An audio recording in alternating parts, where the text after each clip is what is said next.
नमस्कार दोस्तों। जब से अमेरिकी सेना खाड़ी देशों के अंदर और ईरान के आसपास पहुंची है, उसके बाद से ही ट्रंप चचा बहुत ज्यादा खुश है और ट्रंप बार बार कई प्रकार के बयान दे रहा है। अभी कुछ समय पहले उसने बयान दिया कि मैं ईरान के पास जो खर्ग द्वीप है उसके ऊपर कब्जा करूंगा। अब इसने बयान दिया है कि ये ईरान जो बार बार बोलते आया है कि मैं परमाणु बना के ही दम लूंगा, अगर परमाणु बनाने के साधन यानी कि उसके यूरेनियम को ही पूरी तरीके से छीन लिया जाए तो ईरान कहां से परमाणु बना लेगा। इसके लिए अमेरिका बोल रहा है कि अब हमारा सबसे बड़ा और सबसे खतरनाक प्लान ये है कि ईरान के पास जो सबसे खतरनाक वाला 400 केजी का यूरेनियम मौजूद है उसके ऊपर हम कब्जा कर लेंगे। अब यहाँ पर दूसरा बड़ा सवाल ये आता है, क्या ईरान जो 1950 से लेकर अब तक यानी कि 2026 तक बार बार बोलते आया है कि वो किसी भी दम पर परमाणु बना के ही दम लेगा, तो क्या इस ईरान के पास में अब तक केवल 400 केजी यूरेनियम ही मौजूद है? अब ये यूरेनियम क्या है और किस मात्रा में इसका उपयोग होता है, क्या इसके बिना परमाणु हथियार नहीं बन सकता, उसके बारे में आज के इस वीडियो में हम चर्चा करेंगे। और अब तक कितनी ज्यादा मात्रा में ईरान के पास में यूरेनियम मौजूद है, ईरान की कौन कौन सी साइट पर मौजूद है, उसके बारे में भी आज के इस वीडियो में हम चर्चा करेंगे। और अगर अमेरिकी सेना जमीनीगत स्तर पर उतरकर ईरान के अंदर घुसने की कोशिश करती है और उसके यूरेनियम के ऊपर कब्जा करने की कोशिश करती हैं, तो फिर ईरान का पलटवार क्या होगा, उसके बारे में भी आज के इस वीडियो में हम चर्चा करेंगे। शुरुआत करते हैं आज के इस वीडियो की। मेरा नाम है अंजलि और मैं आप सभी का स्वागत करती हूँ एग्जाम नारी के यूट्यूब प्लेटफॉर्म पर। सबसे पहले आप जरा यहाँ पर देखिए, आज है 30 मार्च और 30 मार्च को सुबह सुबह खबर निकल के आती है कि ईरान के 400 केजी यूरेनियम पर कब्जा करेगा ट्रंप, जिसे लेकर एक बहुत बड़ा खतरनाक प्लान बना चुका है। हालांकि अब तक अमेरिकी सेना को इसकी हरी झंडी नहीं मिली है कि ईरान के अंदर घुस जाओ, पर ट्रंप इसके ऊपर विचार कर रहा है कि उसको जल्द ही परमिशन देना होगा ताकि अमेरिकी सेना इसके अंदर घुसे और कार्यवाही करे। अब सवाल यह है, क्या ईरान के पास में केवल 400 केजी की मात्रा में यूरेनियम मौजूद है? सबसे पहले आप जरा ये जानिए कि कितनी केजी में उसके पास में यूरेनियम मौजूद है। अगर हम पूरे ईरान की बात करें तो अलग अलग जगह उसने न्यूक्लियर साइट बना रखी है, कहीं पहाड़ों के नीचे, कहीं जमीनीगत स्तर पर नीचे और कहीं उसने ओपनली बना रखी है ताकि दुश्मन को धोखा दे सके। इन सभी जगह की अगर हम देखें तो उसके पास में 4000 केजी से लेकर 5000 केजी के आसपास क्या है, यूरेनियम मौजूद है। अब आपके माइंड में सवाल आ रहा होगा कि जब ईरान के पास में 4000 केजी से लेकर 5000 केजी के आसपास यूरेनियम है, तो फिर अमेरिका केवल 400 केजी को लेने की बात क्यों कर रहा है? अमेरिका केवल 400 केजी उस क्षेत्र को लेने की बात कर रहा है जहां पर उसका इनरिचमेंट मौजूद है, यानी कि जो यूरेनियम की सबसे उच्च शुद्ध क्वालिटी की जो मात्रा होती है, जिससे बिजली भी बन सकती है, जिससे न्यूक्लियर भी बन सकता है, वही मात्रा को वो लेने की बात कर रहा है।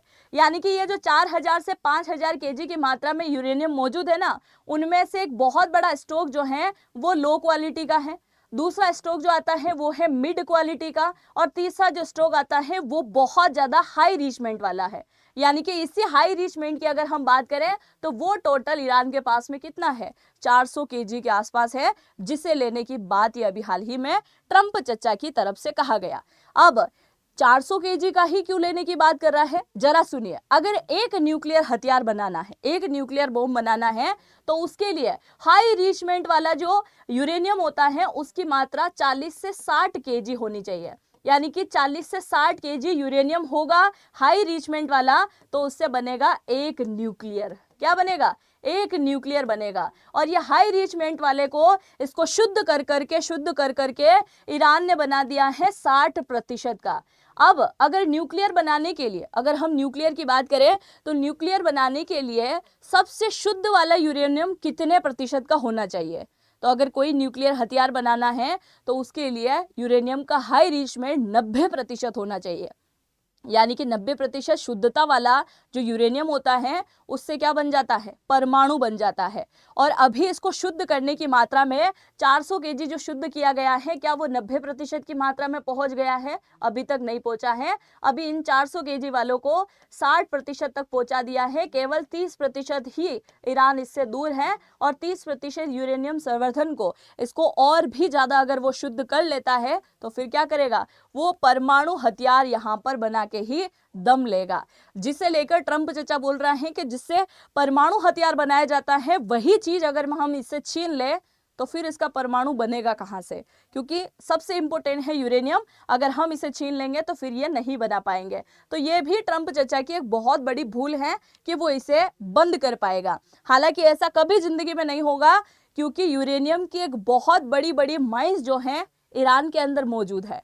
अब देखिए, अगर हम यूरेनियम की बात करें तो वो कोई ऐसे जमीन पर राह चलते नहीं मिल जाता है।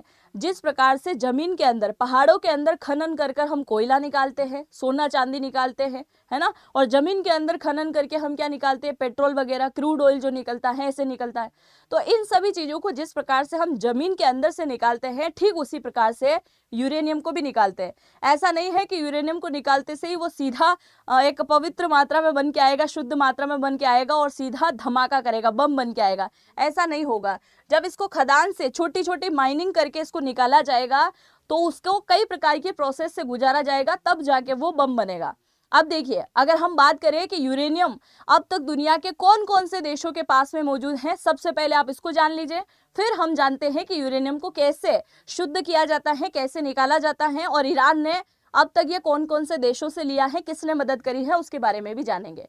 सबसे पहले आप देखिए, अगर हम यूरेनियम की बात करें तो सबसे ज्यादा कजाकिस्तान के अंदर जो है यूरेनियम मौजूद है, जो कि 36% है। इसके पास बहुत ज्यादा पैसा आता है केवल यूरेनियम की वजह से, कजाकिस्तान। उसके बाद हम बात करें, दूसरे नंबर पे आता है कनाडा। उसके बाद तीसरे नंबर पे आता है ऑस्ट्रेलिया, जो कि 12% यहाँ से यूरेनियम निकलता है। फिर आता है नाम्बिया और नाइजीरिया। इसके अलावा रशिया, उज्बेकिस्तान, यूएसए, चाइना, मालविया, और इसके अलावा आ जाता है यूक्रेन। इन सारे देशों से क्या निकलता है, इनसे निकलता है यूरेनियम।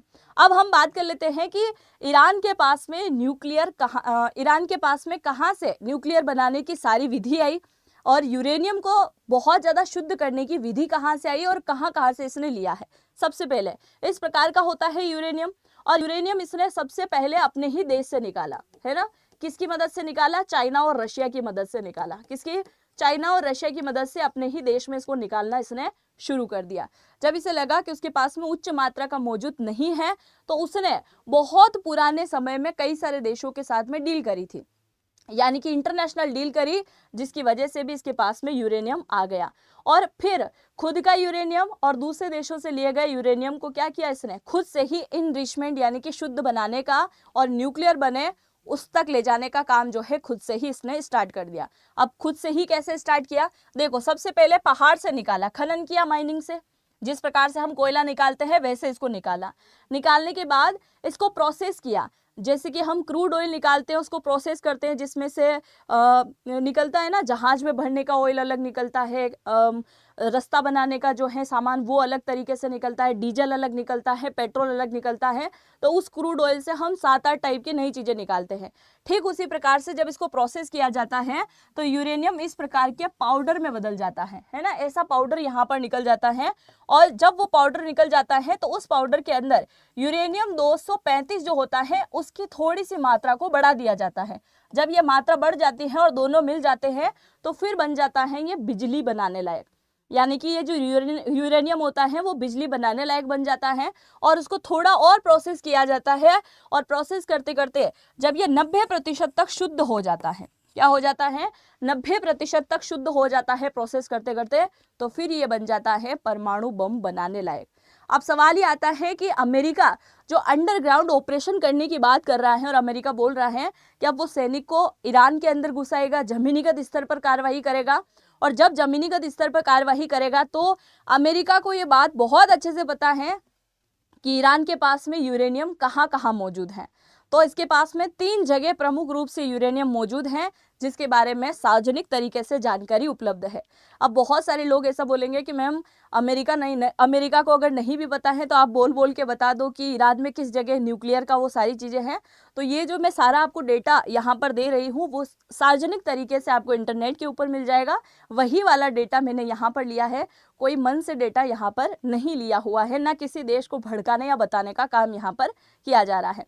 तो अब आप देखिए, इन तीनों जगह आप सभी को याद होगा कि जून 2025 के अंदर अमेरिका ने B2 बॉम्बर के माध्यम से यहाँ पर क्या किया था, बॉम्ब गिराया था, है ना, बंकर बस्टर बम गिराया था यहाँ पे मॉब को। और जैसे ही गिराया तो वो जमीन के अंदर जाकर इन यूरेनियम संवर्धन के चीथड़े पूरी तरीके से उड़ा के वो चला गया था।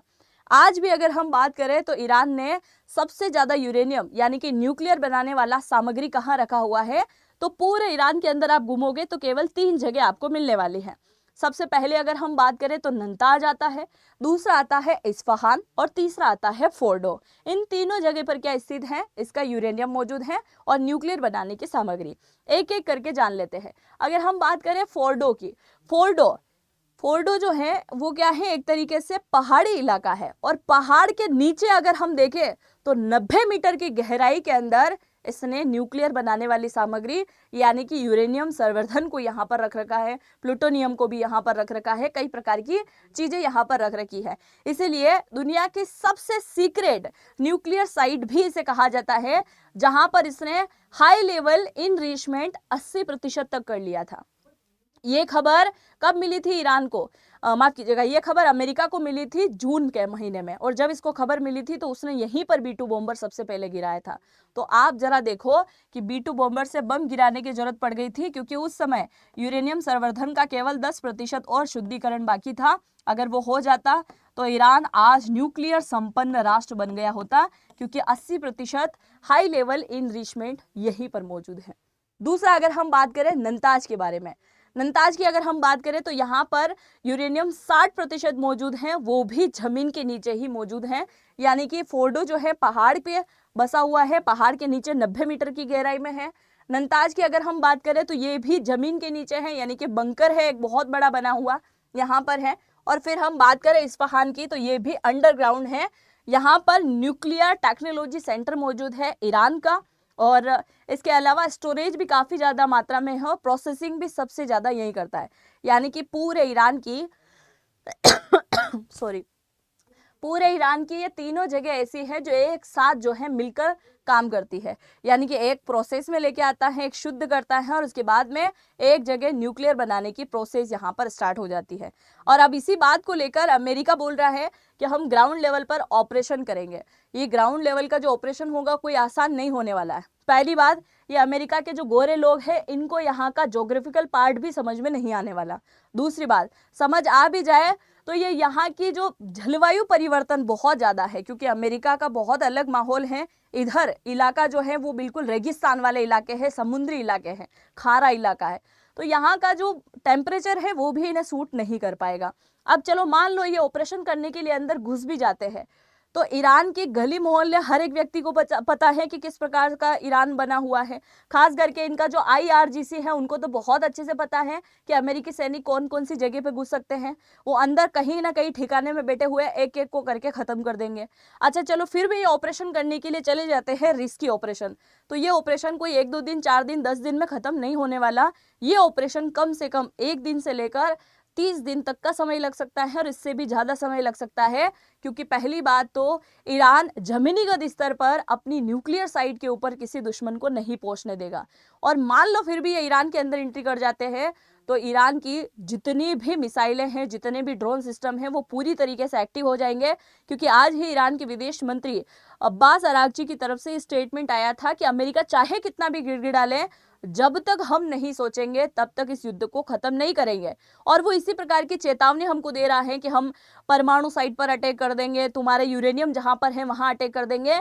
ट्रंप केवल हमें डराने का काम कर रहा है और हम अमेरिका से नहीं डरते, क्योंकि अमेरिका ने जिस प्रकार से इस ऑपरेशन को सोचा था कि ज़्यादा से ज़्यादा 10 दिन 15 दिन का ऑपरेशन चलेगा और ख़त्म कर देंगे, इनका हर बार का काम है, इस बार हम नहीं झुकने वाले।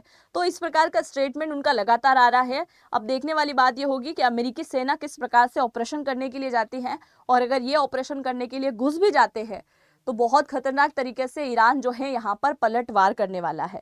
क्योंकि यूएस जो है अब वो बोल रहा है कि यूएस मिलिट्री क्या करेगी, लॉन्च कर रही है इसी वीक एक बहुत ही long ground operation in Iran के अंदर। तो ये देखने वाली बात होगी कि किस प्रकार का ऑपरेशन होता है। बाकी आप क्या सोचते हैं, क्या जल्द ही इन दोनों देशों के बीच में समझौता हो जाएगा, क्या शर्तें किस प्रकार की मान ली जाएगी, क्या अब जो है ट्रंप झुकने का नाम लेगा या फिर ईरान झुकेगा? आप जो भी सोचते हैं लिखिएगा जरूर। अगर आप मुझे इंस्टा पे फॉलो करना चाहें तो जरूर से कर लीजिएगा। अंजलि वॉइस के नाम से आपको मेरी ID मिल जाएगी, और अंजलि वॉइस के नाम से आप सर्च करेंगे तो यहाँ पे जाके आप मुझे फॉलो भी कर सकते हैं। कई सारे लोगों ने फॉलो किया है। अब तक ये हमारा परिवार 17,000 के आसपास का हो गया है।